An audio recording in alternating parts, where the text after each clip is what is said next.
Teman-teman media yang saya hormati, baru saja Bapak Presiden menerima pemberian kehormatan dari para Menteri Luar Negeri ASEAN dan juga Sekjen ASEAN, yang kebetulan baru Sekjen ASEAN ini adalah dari Kamboja setelah Sekjen dari Brunei Darussalam selesai menjalankan tugas pada akhir tahun lalu.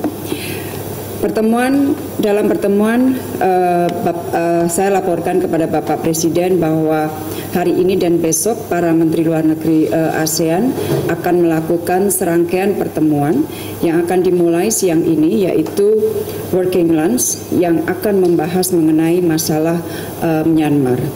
Kemudian diikuti dengan ASEAN Coordinating Council dan besok kita akan melakukan pertemuan retreat.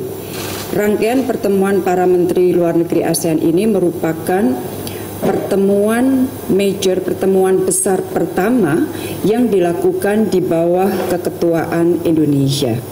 Di dalam pertemuan tadi Bapak Presiden menekankan dua hal. Yang pertama adalah bahwa ASEAN tidak boleh menjadi proksi siapapun. Di sini Bapak Presiden menekankan pentingnya sentralitas dan kesatuan ASEAN yang perlu terus dijaga karena ini adalah modal utama ASEAN. Dan Bapak Presiden menekankan pentingnya penghormatan terhadap prinsip-prinsip demokrasi, hukum internasional, hak asasi manusia sesuai dengan apa yang ada di dalam piagam ASEAN.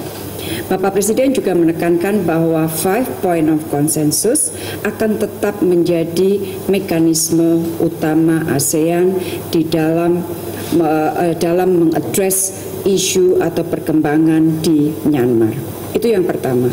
Yang kedua, Bapak Presiden menekankan bahwa ASEAN harus menjadi epicentrum of growth atau pertumbuhan ekonomi di tengah gelapnya proyeksi ekonomi dunia saat ini.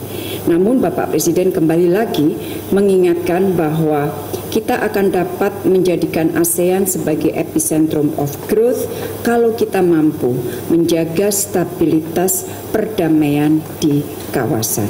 Jadi intinya itu yang disampaikan oleh Bapak Presiden, dua hal tetapi sangat substantif, sangat signifikan, dan apa yang disampaikan oleh Bapak Presiden tadi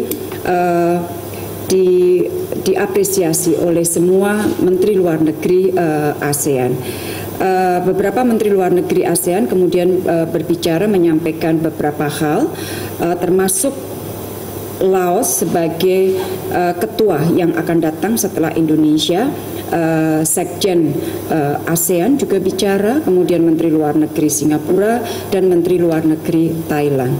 Semua intinya adalah kesiapan negara anggota ASEAN untuk mendukung keketuaan Indonesia.